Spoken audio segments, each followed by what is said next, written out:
Hello, Eagles. Well, tomorrow is Friday, and that means we're back together again. You're back at school. Yay! We're all really looking forward to having you back with us. We have missed you. Before then, let's have another story from Foiled again. Now, once again, children, you need to listen really carefully because the clues are within the text. But can you spot the mistakes that the villain makes? That means they end up being foiled again. Today's story is called The Perfect Theft.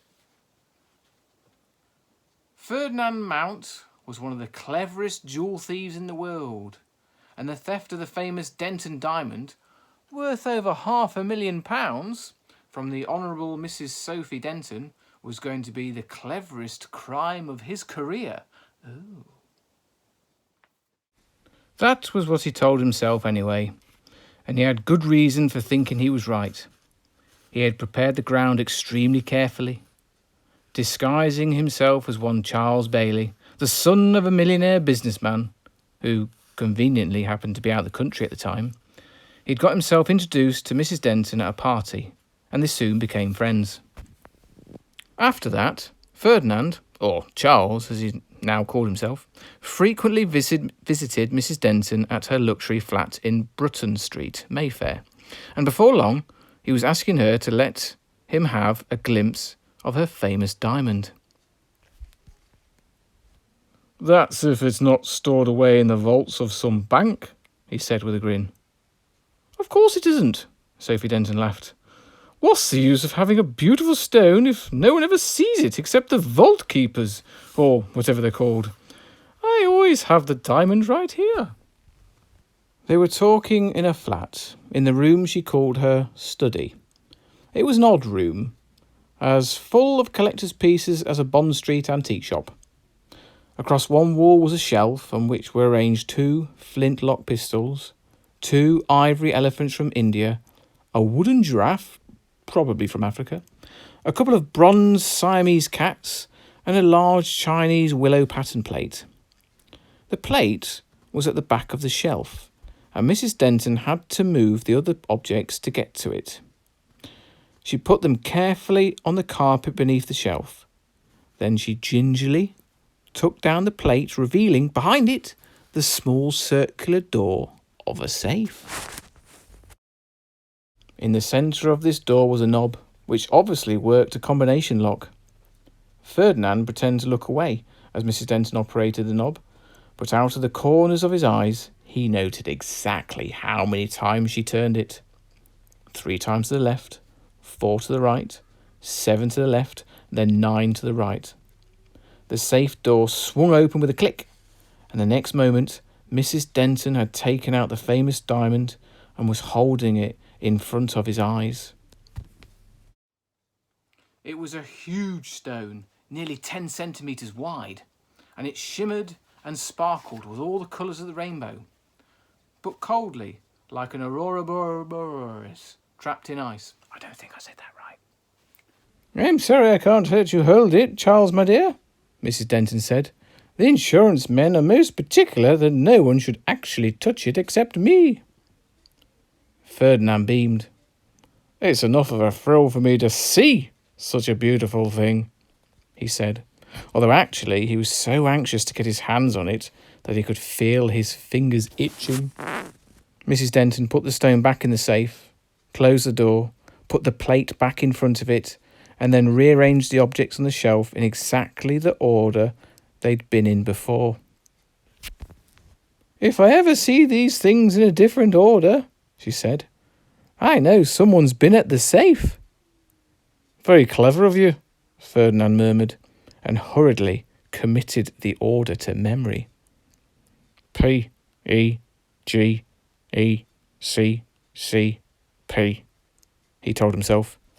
Pistol, elephant, giraffe, elephant, cat, cat, pistol. He went away from the flat, chortling. He'd not only seen the stone, but knew now exactly where it was kept, and had even been shown the combination of the safe. There was something else too. He had had a miniature camera hidden in his breast pocket and had taken a close-up snap in full colour of the magnificent stone. As soon as the photograph was developed, he took it to one of Wilberforce Lazaro, the most skillful forger of gems in London. In return for a little matter of £10,000, Lazaro made him a copy of the Denton diamond in paste, such a brilliant copy that only an expert could have told the difference. Mrs. Denton was always holding parties at her flat, and since Ferdinand, as her dear Charles, had become such a close friend of hers, he was naturally invited to the next one. The party was held in the largest room in the flat, which Mrs. Denton called the drawing room. The study was not being used that evening and was dark and deserted. But Ferdinand tried the door and found that it wasn't locked. All he had to do, he told himself, was wait until late in the evening, when most of the guests had a lot to drink, and no one would notice if he slipped away for a couple of minutes. He reckoned that would be quite enough time to take the diamond from the safe and slip the fake one in its place.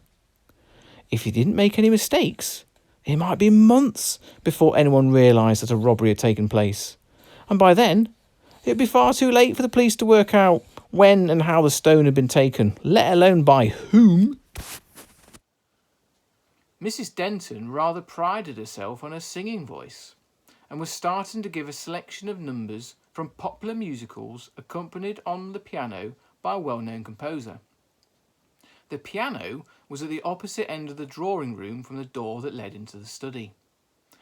As all the guests were crowding round Mrs. Denton and her star pianist, no one so much as glanced around as Ferdinand slipped across the room and nipped through the study door. The first thing he did was to close the door silently behind him. Next, he clicked on the lights and pulled out from his pocket the £10,000 fake Denton diamond. It was almost as good as the original at shimmering with all the colours of the rainbow, but it didn't have quite the frosty grandeur of the real stone. It looked like an aurora borealis trapped in water rather than ice. I don't think I said that right. Ferdinand put the fake gingerly back in his pocket. Then he crossed to the shelf where the safe was hidden. Just in time, he remembered about fingerprints and donned a pair of black leather gloves before touching any of the objects on the shelf. One by one, he put the objects quietly down on the carpet. As quietly as he could, that is. The bronze Siamese cats fell against each other with a loud clink. Fortunately, at that moment, Mrs. Denton was practically raising the roof with an off-key rendering of "I Could Have Danced All Night." Above that, no one could have heard a bomb exploding, let alone a couple of cats clinking.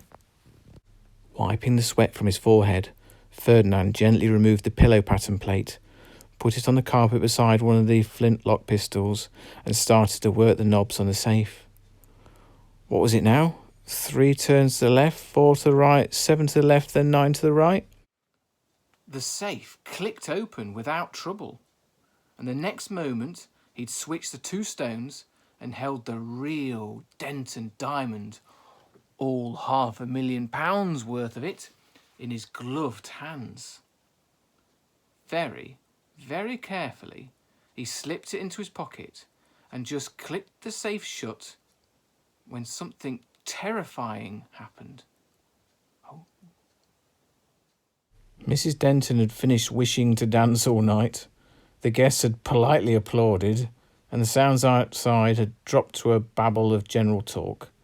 But 2 voices in that babble suddenly became very loud and distinct, and Ferdinand realised that it was a couple talking right outside the study door. What was more, they were obviously planning to come in. The handle of the door slowly turned. Ferdinand acted faster than ever before in his long career as a thief. In a flash, he was over by the door, clicking off the lights. A split second later, he was removing the bulbs from the 2 lampstands that illuminated the room. The door opened. The light switch clicked. "Oh, the lights must have fused," a voice said. "We'd better not go in. We might knock over one of Mrs. D's collector's pieces. The door closed again, but the couple remained just outside, talking. Ferdinand replaced the bulbs, but didn't dare switch on the lights again. Fumbling in the dark, he picked up the ornaments one by one and put them back on the shelf, taking care to keep to the order he'd memorised. P-E-G-E-C-C-P. Pistol, elephant, giraffe, elephant, cat, cat, pistol. Then he crept silently across the room until he was just beside the door and waited, his heart pounding. At last, the couple moved away, and to his great relief he heard the piano start again. Mrs. Denton was given an encore, which meant that everyone would be crowding at the other end of the drawing room, and his way was clear to leave.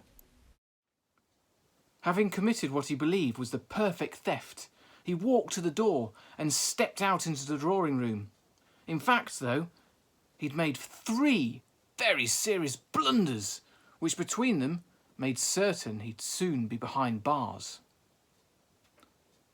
But what 3 mistakes did he make? Take a minute now to think. If you need to pause the video, do so. If you want to rewind the video, do so. But we'll meet back here in a moment to find out what 3 mistakes, what 3 blunders did he make. Oh. So, do you think you've spotted the 3 clues, those 3 mistakes that the villain made? Let's find out, see if you're right. Well done for having a guess if you did. It'd be incredible if you got the clues right. You'd make a great detective. Here's clue number 1. Ferdinand had forgotten to take off those black rubber gloves, and he's slipping out of the study into the drawing room still wearing them. They're not exactly the correct wear for smart West End parties, and if anyone sees him with them or slipping them into his pockets, they're going to ask some very awkward questions. Ugh. Mistake number 2. Even if Ferdinand pockets the gloves without being seen, he's still not out of trouble. The next time she goes into the study, Mrs. Denton will see at a glance that someone has been at the safe because, although he replaced all the other items in order, in the darkness, he completely forgot about the willow pattern plate, the most important ornament of the lot, because it was actually hiding in the safe. Ooh. Mistake number 3. You might say that even if the robbery is spotted, there's still nothing to point to Ferdinand being the thief, as long as nobody spotted the gloves, that is. But the first thing the police are going to do is examine the fake diamond, and Ferdinand has left his fingerprints all over that, because if you remember, he examined it before he put the gloves on. Boys and girls, I hope you've enjoyed the stories. I've really enjoyed reading them to you. And I'm really looking forward to having you back at school tomorrow. So, I'll see you around school tomorrow.